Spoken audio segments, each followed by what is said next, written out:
Bienvenidos a la parte 2 de Estudio en Escarlata, donde el misterio nos lleva mucho más allá de las calles brumosas de Londres. En esta sección, titulada En la gran llanura alcalina y la flor de Utah, retrocedemos en el tiempo y cruzamos el océano hasta el vasto y árido oeste americano. Allí, en medio del desierto implacable y las imponentes montañas, se encuentran las raíces profundas de una tragedia que, años después, se manifestará en forma de un crimen aparentemente inexplicable. Acompáñanos en esta travesía hacia un pasado lleno de tensiones, secretos y pasiones reprimidas. Descubre cómo los acontecimientos vividos bajo el sol abrasador del territorio mormón moldearon los corazones de los protagonistas y sembraron la semilla de una venganza que cruzaría continentes.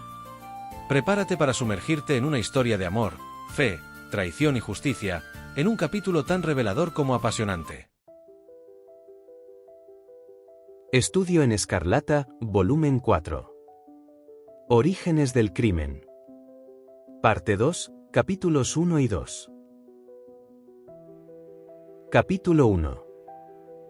En la gran llanura alcalina. En medio del gran continente norteamericano se extiende un desierto árido y tenebroso que durante muchos años obró de obstáculo al avance de la civilización. De Sierra Nevada a Nebraska, y del río Yellowstone en el norte al Colorado en el sur, reinan la desolación y el silencio. Los visajes con que aquí se expresa la naturaleza son múltiples. Hay exaltadísimas montañas de cúpulas nevadas, y oscuros y tenebrosos valles. Existen ríos veloces que penetran como cuchillos en la ruinosa fábrica de una garganta o un cañón. Y se dilatan también llanuras interminables, sepultadas en invierno bajo la nieve, y cubiertas en verano por el polvo gris del álcali salino. Todo ello, hasta lo más diverso, presidido por un mismo espíritu de esterilidad, tristeza y desabrimiento. La tierra maldita está deshabitada. De cuando en cuando se aventuran en ella, en peregrinación hacia nuevos cazaderos, algunas partidas de paunees o pies negros, mas no existe uno solo, ni el más bravo o arrojado, que no sienta afán por dejar a sus espaldas la llanura imponente y acogerse otra vez al refugio de las praderas. El coyote acecha entre los matorrales, el busardo quiebra el aire con su vuelo pesado y el lento oso gris merodea sordamente por los barrancos, en busca del poco sustento que aquellos pedregales puedan dispensarle. No pueblan otras criaturas el vasto desierto. Es cosa cierta que ningún panorama del mundo aventaja en lo tétrico al que se divisa desde la vertiente norte de Sierra Blanco. Hasta donde alcanza el ojo se extiende la tierra llana, salpicada de manchas alcalinas e interrumpida a trechos por espesuras de chaparros enanos. Cierran la raya extrema del firmamento los picos nevados y agudos de una larga cadena de montañas. De este paisaje interminable está ausente la vida o cuanto pueda evocarla. No se columbra una sola ave en el cielo, duro y azul, no estremece la tierra gris y yerta ningún movimiento, y, sobre todo, el silencio es absoluto. Por mucho que se afine el oído, no se aprecia siquiera una sombra de ruido en la soledad inmensa, nada sino silencio, completo y sobrecogedor silencio. Hemos dicho que es absoluta la ausencia de vida en la vasta planicie. Un pequeño detalle lo desmiente. Mirando hacia abajo desde Sierra Blanco se distingue un camino que cruza el desierto, y ondulante, se pierde en la línea remota del horizonte. Está surcado de ruedas de carros, y lo han medido las botas de innumerables aventureros. Aquí y allá refulgen al sol, inmaculados sobre el turbio sedimento de álcali, unos relieves blancos. ¿Qué son? Son huesos. Grandes y de textura grosera unos, más delicados y menudos los otros. Pertenecieron los primeros a algún buey, a seres humanos estos. A lo largo de 1500 millas puede seguirse el rastro de la mortífera ruta por los restos dispersos que a su vera han ido dejando quienes sucumbían antes de llegar al final del camino. Tal era el escenario que, el día 4 de mayo de 1847, se ofrecía a los ojos de cierto solitario viajero. La apariencia de éste semejaba a propósito para tamaños parajes. Imposible habría resultado, guiándose por ella, afirmar si frisaba en los 40 o en los 60 años. Era de rostro enjuto y macilento, tenía la piel avellanada y morena, como funda demasiado estrecha de la que quisiera salirse la calavera, y en la barba y el pelo, muy crecidos, el blanco prevalecía casi sobre el castaño.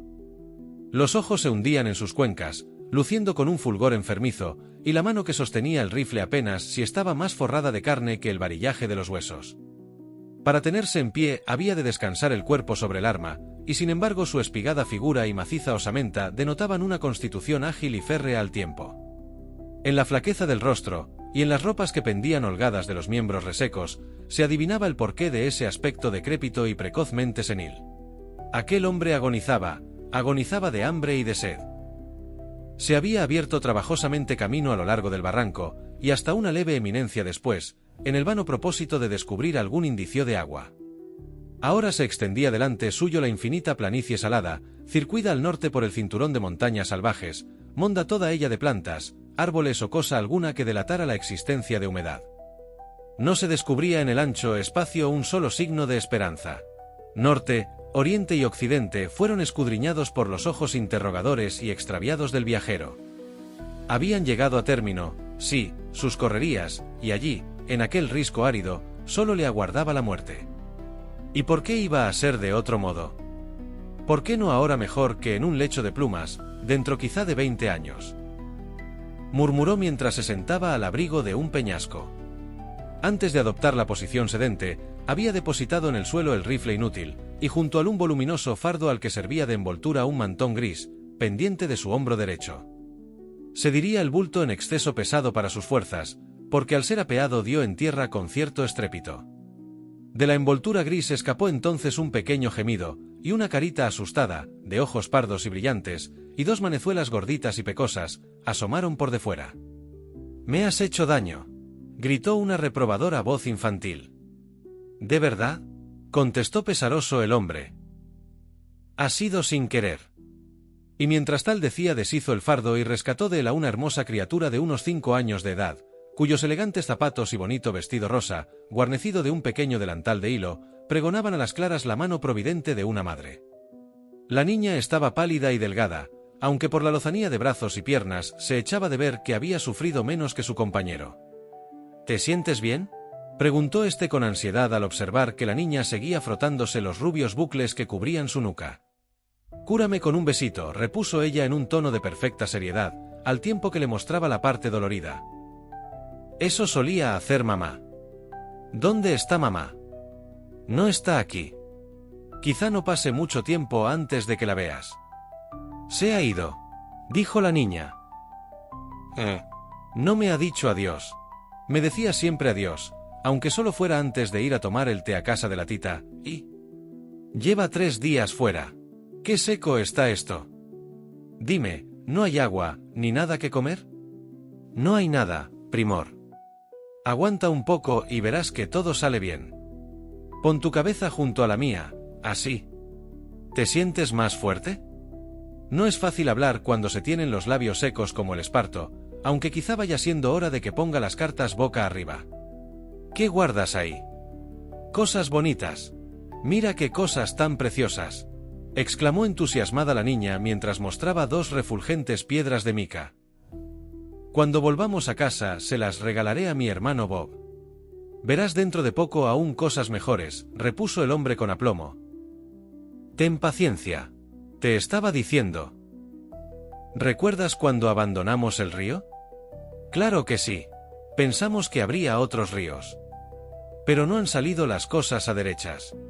El mapa, o los compases, o lo que fuere nos han jugado una mala pasada, y no se ha dejado ver río alguno. Nos hemos quedado sin agua. Hay todavía unas gotitas para las personas como tú, y no te has podido lavar», atajó la criatura, a la par que miraba con mucha gravedad el rostro de su compañero. «Ni tampoco beber. El primero en irse fue el señor Bender, y después el indio Pete, y luego la señora MacGregor, y luego John y Hans, y luego, Primor, tu madre». «Entonces mi madre está muerta también», gimió la niña, escondiendo la cabeza en el delantal y sollozando amargamente. «Todos han muerto, menos tú y yo. Pensé que encontraríamos agua en esta dirección, y, contigo al hombro, me puse en camino. No parece que hayamos prosperado. Dificilísimo será que salgamos adelante». «¿Nos vamos a morir entonces?», preguntó la niña conteniendo los sollozos y alzando su carita surcada por las lágrimas. «Temo que sí». «¿Y cómo no me lo has dicho hasta ahora?», exclamó con júbilo la pequeña. «Me tenías asustada. Cuanto más rápido nos muramos, naturalmente, antes estaremos con mamá». «Sí que lo estarás, Primor.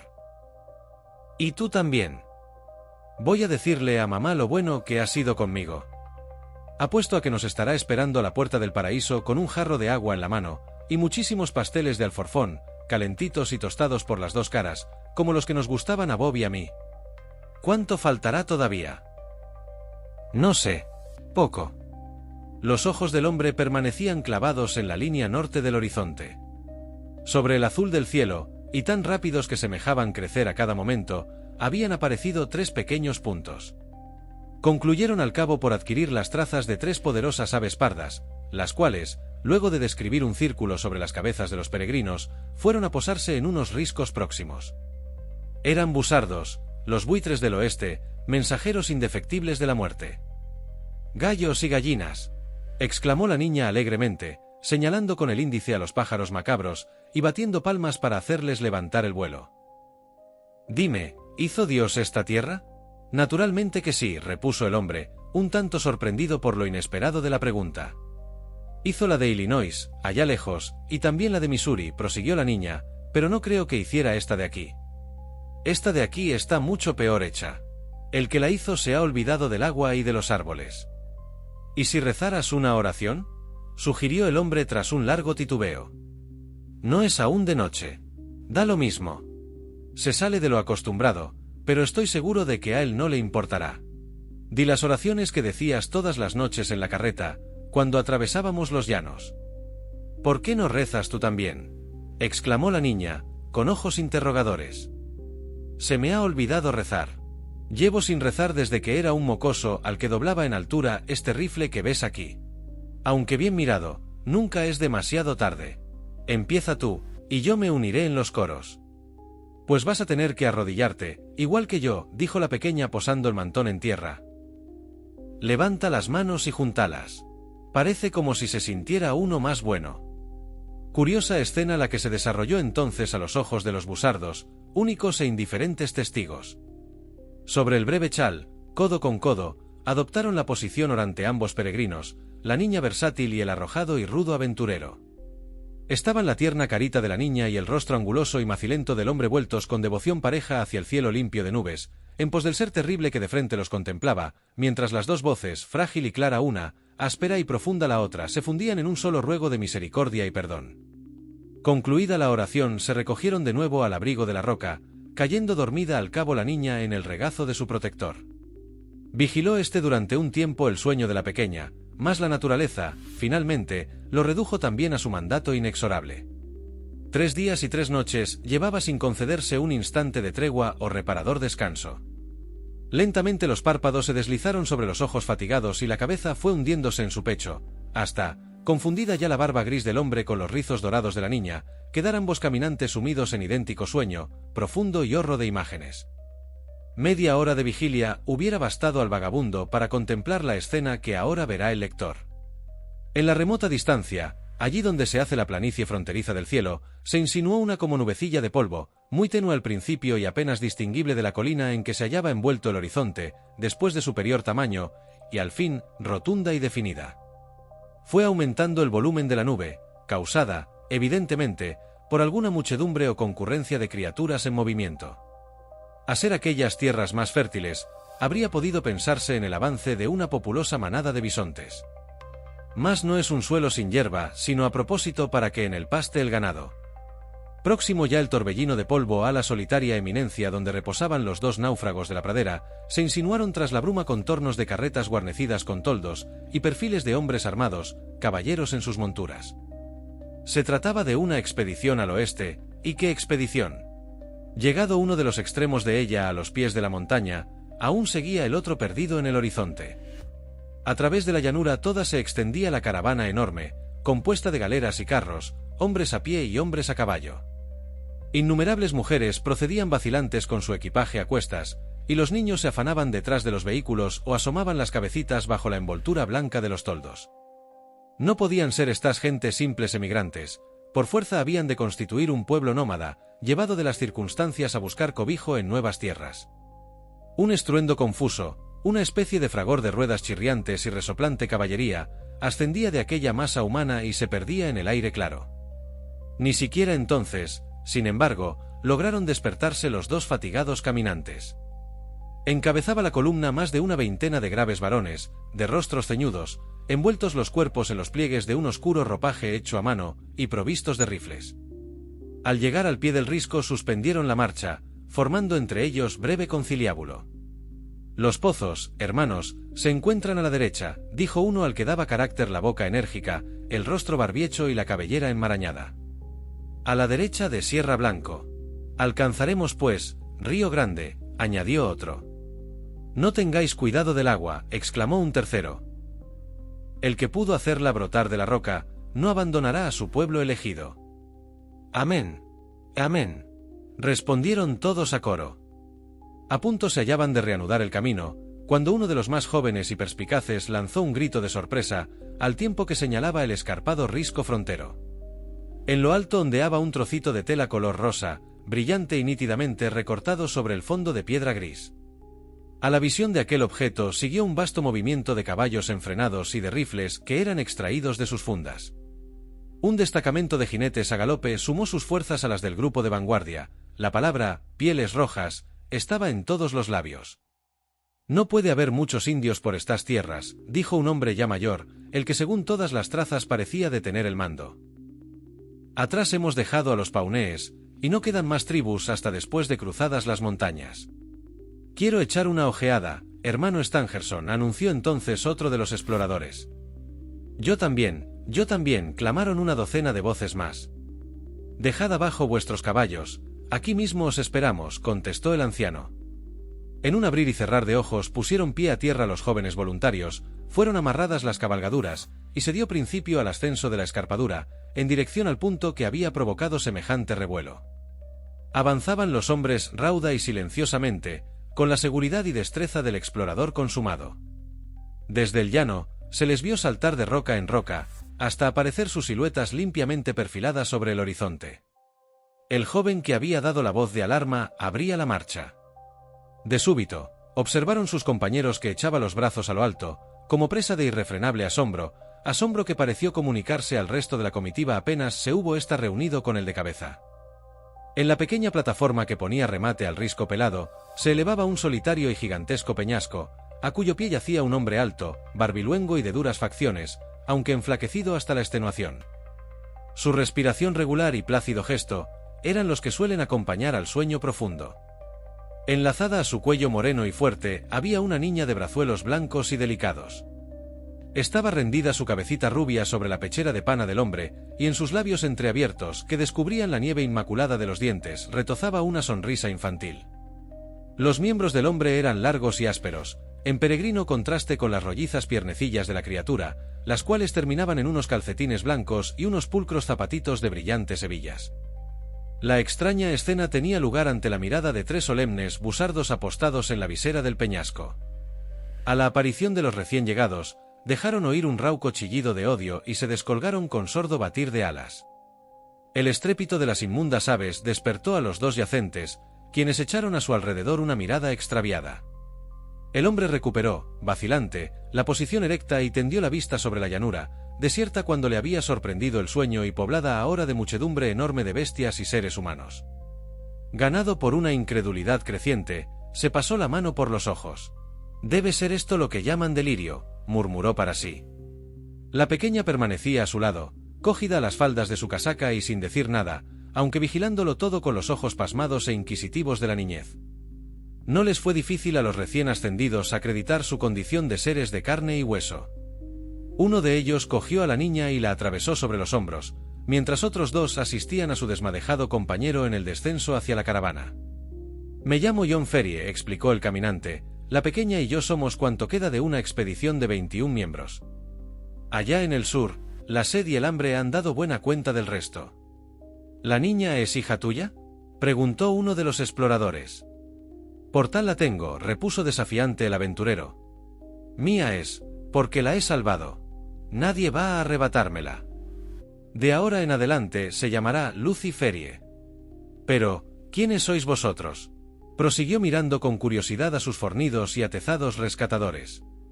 «En verdad que no se os puede contar con los dedos de una mano».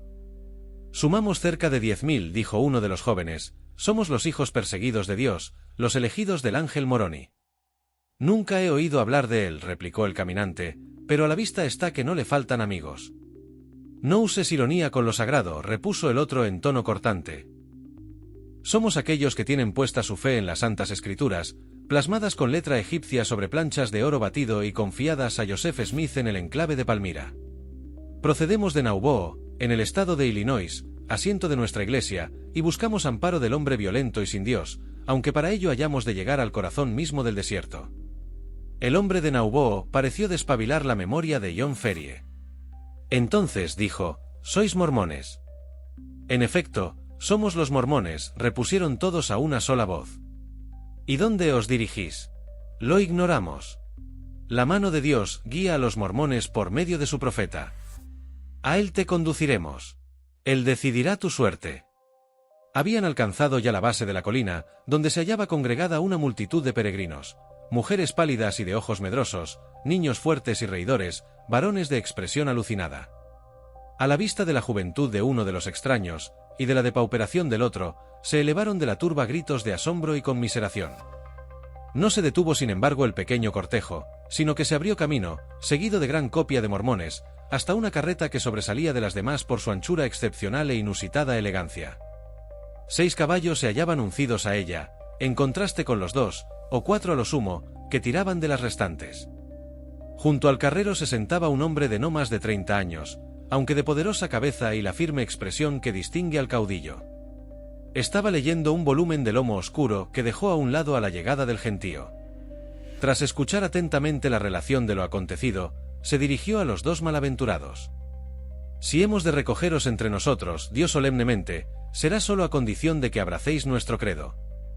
No queremos lobos en el rebaño. Ojalá le plazca a Dios 1000 veces que blanqueen vuestros huesos en el desierto, antes de que seáis la manzana podrida que con el tiempo contamina a las restantes. ¿Aceptáis los términos del acuerdo? No hay términos que ahora puedan parecerme malos, repuso Ferrier con tal énfasis que los solemnes ancianos no acertaron a reprimir una sonrisa. Solo el caudillo perseveró en su terca y formidable seriedad. Hermano Stangerson, dijo, hazte cargo de este hombre y de la niña, y dales comida y bebida. A ti confío la tarea de instruirles en nuestra fe. Demasiado larga ha sido ya la pausa. Adelante. Adelante hacia Sion. Adelante hacia Sion. Bramó la muchedumbre de mormones, y el grito corrió de boca en boca a lo largo de la caravana, hasta perderse, como un murmullo, en la distancia remota. Entre estallidos de látigos y crujir de ruedas, reanudaron la marcha las pesadas carretas, volviendo a serpentear al pronto en el desierto la comitiva enorme. El anciano bajo cuya tutela habían sido puestos los recién hallados, condujo a estos a su carruaje, y allí les dio el prometido sustento. Aquí permaneceréis, les dijo. A no mucho tardar os habréis recuperado de vuestras fatigas. Recordad, mientras tanto, que compartís nuestra fe, y la compartís para siempre. Lo ha dicho Brigham Young, y lo ha dicho con la voz de Joseph Smith, cuya voz es también la voz de Dios. Capítulo 2. La flor de Utah. No es este lugar a propósito para rememorar las privaciones y fatigas experimentadas por el pueblo emigrante antes de su definitiva llegada a puerto. Desde las orillas del Mississippi hasta las estribaciones occidentales de las montañas rocosas, consiguió abrirse camino con pertinacia sin parangón apenas en la historia. Ni el hombre salvaje ni la bestia asesina, ni el hambre, ni la sed, ni el cansancio, ni la enfermedad, ninguno de los obstáculos en fin que plugo a la naturaleza atravesar en la difícil marcha, fueron bastantes a vencer la tenacidad de aquellos pechos anglosajones. Sin embargo, la longitud del viaje y su cúmulo de horrores habían acabado por conmover hasta los corazones más firmes. Todos, sin excepción, cayeron de hinojos en reverente acción de gracias a Dios cuando, llegados al vasto valle de Utah, que se extendía a sus pies bajo el claro sol, supieron por los labios de su caudillo que no era otra la tierra de promisión, y que aquel suelo virgen les pertenecía ya para siempre. Pronto demostró Young ser un hábil administrador, amén de jefe enérgico. Fueron aprestados mapas y planos en previsión de la ciudad futura de los mormones. Se procedió, según la categoría de cada destinatario, al reparto y adjudicación de las tierras circundantes. El artesano volvió a blandir su herramienta, y el comerciante a comprar y a vender. En la ciudad surgían calles y plazas como por arte de encantamiento. En el campo, se abrieron surcos para las acequias, fueron levantadas cercas y vallas, se limpió la maleza y se boleó la semilla, de modo que, al verano siguiente, ya cubría la tierra el oro del recién granado trigo. No había cosa que no prosperase en aquella extraña colonia. Sobre todo lo demás, sin embargo, creció el templo erigido por los fieles en el centro de la ciudad. Desde el alba a los últimos arreboles del día, el seco ruido del martillo y el chirriar asmático de la sierra imperaban en torno al monumento con que el pueblo peregrino rendía homenaje a quien le había guiado salvo a través de tantos peligros. Los dos vagabundos, John Ferrier y la pequeña, su hija adoptiva y compañera de infortunio, hicieron junto a los demás el largo camino. No fue este trabajoso para la joven Lucy Ferrier que, recogida en la carreta de Stangerson, partió vivienda y comida con las 3 esposas del mormón y su hijo, un obstinado e impetuoso muchacho de 12 años. Habiéndose repuesto de la conmoción causada por la muerte de su madre, conquistó fácilmente el afecto de las 3 mujeres, con esa presteza de la que solo es capaz la infancia, y se hizo a su nueva vida trashumante. En tanto, el recobrado Ferrier ganaba fama de guía útil e infatigable cazador. Tan presto conquistó para sí la admiración de sus nuevos compañeros que, al dar estos por acabada la aventura, recibió sin un solo reparo o voto en contra una porción de tierra no menor ni menos fecunda que las de otros colonos, con las únicas excepciones de Young y los 4 ancianos principales, Stangerson, Kemble, Johnston y Drebber. En la hacienda así adquirida levantó John Ferrier una sólida casa de troncos, ampliada y recompuesta infinitas veces en los años subsiguientes, hasta alcanzar al fin envergadura considerable. Era hombre con los pies afirmados en tierra, inteligente en los negocios y hábil con las manos, amén de recio, lo bastante para aplicarse sin descanso al cultivo y mejora de sus campos. Crecieron así su granja y posesiones desmesuradamente. A los 3 años había sobrepujado a sus vecinos, a los 6 se contaba entre el número de los acomodados, a los 9 de los pudientes, y a los 12 no pasaban de 5 o 6 quienes pudieran comparársele en riqueza. Desde el gran mar interior hasta las montañas de Wasatch, el nombre de John Ferrier descollaba sobre todos los demás. Solo en un concepto ofendía a este hombre la susceptibilidad de sus correligionarios. Nadie fue parte a convencerle para que fundara un harén al modo de otros mormones. Sin dar razones de su determinación, porfió en ella con firmeza inconmovible. Unos le acusaron de tibieza en la práctica de la religión recientemente adquirida, otros, de avaricia y espíritu mezquinamente ahorrativo.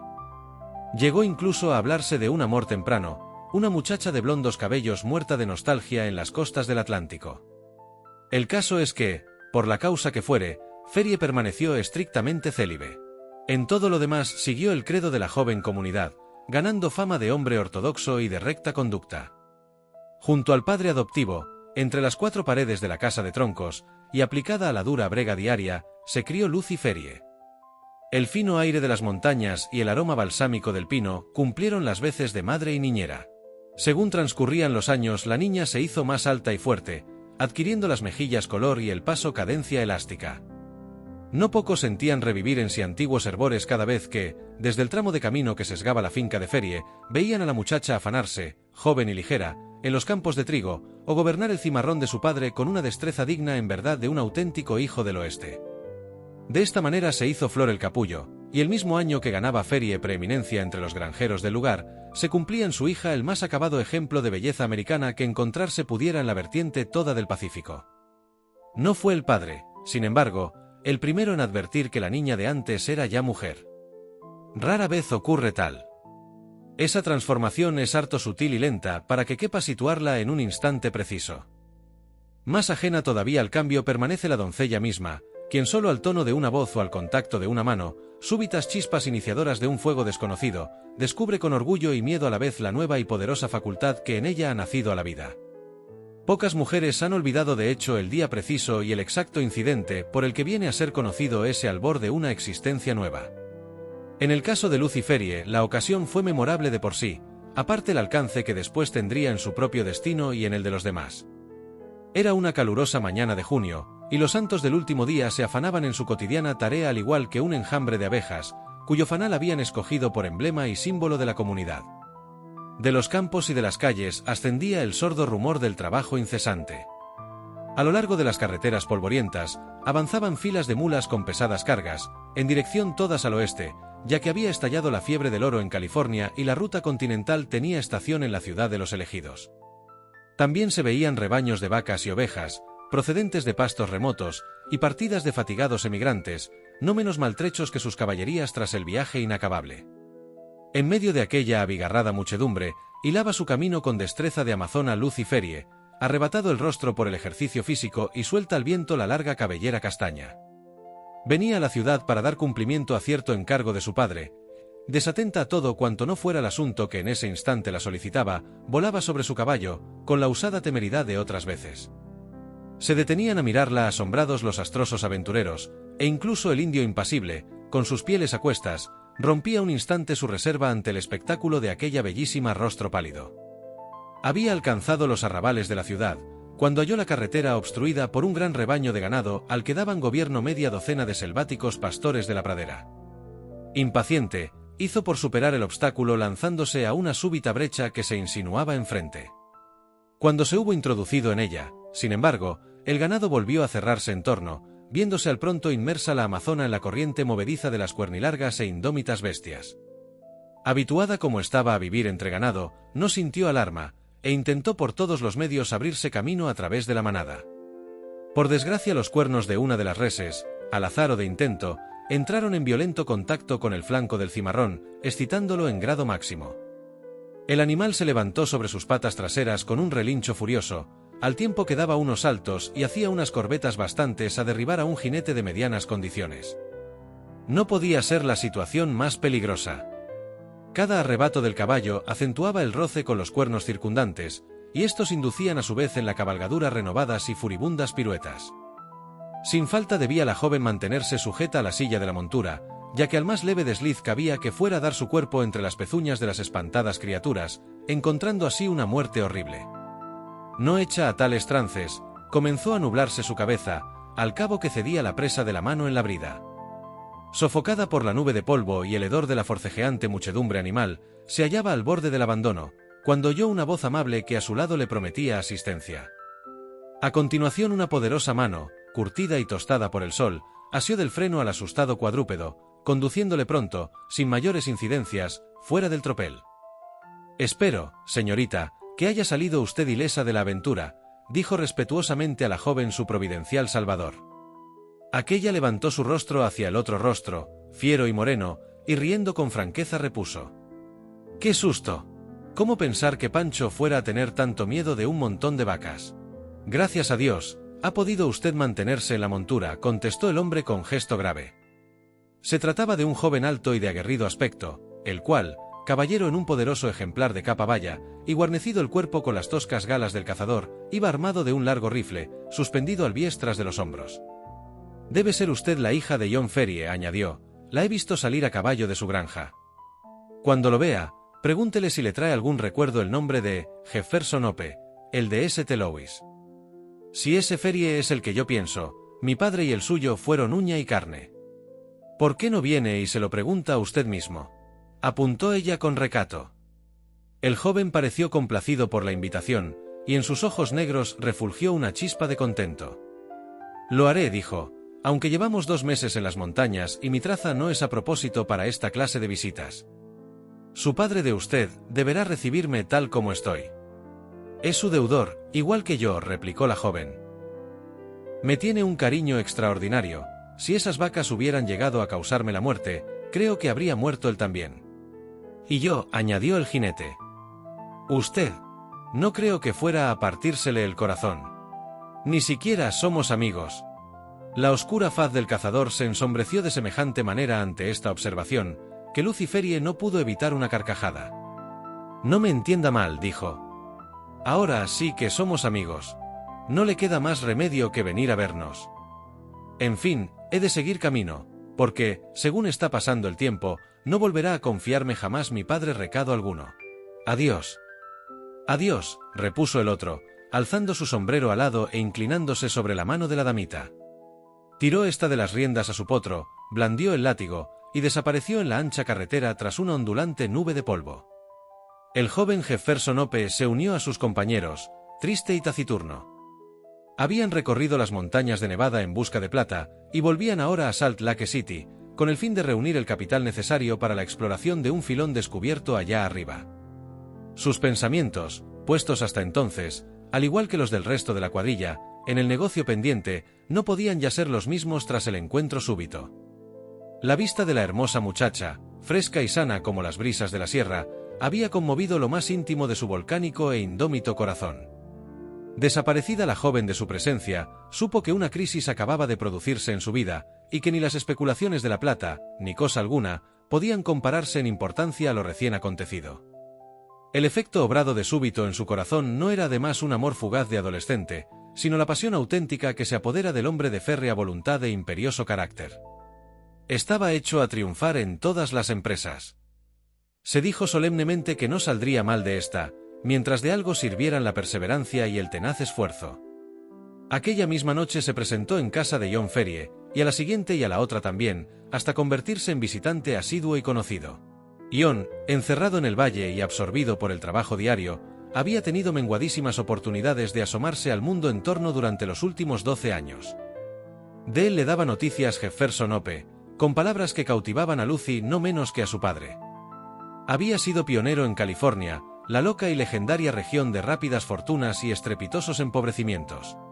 Había sido explorador, trampero, ranchero, buscador de plata. No existía aventura emocionante, en fin, que no hubiera corrido alguna vez Jefferson Hope. A poco ganó el afecto del viejo granjero, quien se hacía lenguas de sus muchas virtudes. En tales ocasiones Lucy permanecía silenciosa, más podía echarse de ver, por el arrebol de las mejillas y el brillar de ojos, que no era ya la muchacha dueña absoluta de su propio corazón. Quizá escapasen estas y otras señales a los ojos del buen viejo, aunque no, desde luego, a los de quien constituía su recóndita causa. Cierto atardecer de verano, el joven llegó a galope por la carretera y se detuvo frente al cancel. Lucy estaba en el porche y, al verle, fue en dirección suya. El visitante pasó las bridas del caballo por encima de la cerca y tomó el camino de la casa. «He de marcharme, Lucy», dijo asiéndole entrambas manos, al tiempo que la miraba tiernamente a los ojos. «No te pido que vengas ahora conmigo, pero lo harás más adelante, cuando esté de vuelta». «¿Vas a tardar mucho?», repuso la joven, riendo y encendiéndose toda. «No más de 2 meses. Vendré entonces por ti, querida. Nadie podrá interponerse entre nosotros dos». «¿Qué dice mi padre?» «Ha dado su consentimiento, siempre y cuando me las arregle para poner en marcha esas minas. Sobre esto último no debes preocuparte». «Oh, bien. Si estáis de acuerdo papá y tú, yo no tengo nada más que añadir», susurró ella, la mejilla apoyada en el poderoso pecho del aventurero. «Dios sea alabado», exclamó este con ronca voz, e inclinando la cabeza, besó a la chica. «El trato puede considerarse zanjado. Cuanto más me demore, más difícil va a resultarme iniciar la marcha. Me aguardan en el cañón. Adiós, amor, adiós. Dentro de 2 meses me verás de nuevo». Con estas palabras se separó de ella, y habiéndose plantado de un salto encima del caballo, picó espuelas a toda prisa sin volver siquiera la cabeza, en el temor, quizá, de que una sola mirada a la prenda de su corazón le hiciera desistir de su recién concebido proyecto. Permaneció Lucy junto al cancel, fija la vista en el jinete hasta desvanecerse éste en el horizonte. Después volvió a la casa. En todo Utah no podría hallarse chica más feliz.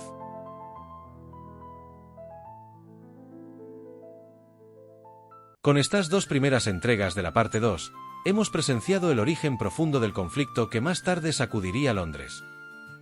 La historia en Utah nos ha revelado pasiones intensas, decisiones extremas y los primeros ecos de una venganza largamente gestada. ¿Y a ti? ¿Qué parte de esta historia te ha dejado más impactado? Cuéntamelo en los comentarios, me encantará leerte. No olvides suscribirte, darle me gusta y activar la campanita para no perderte el volumen 5, donde continuamos con John Ferrier habla con el profeta y la huida.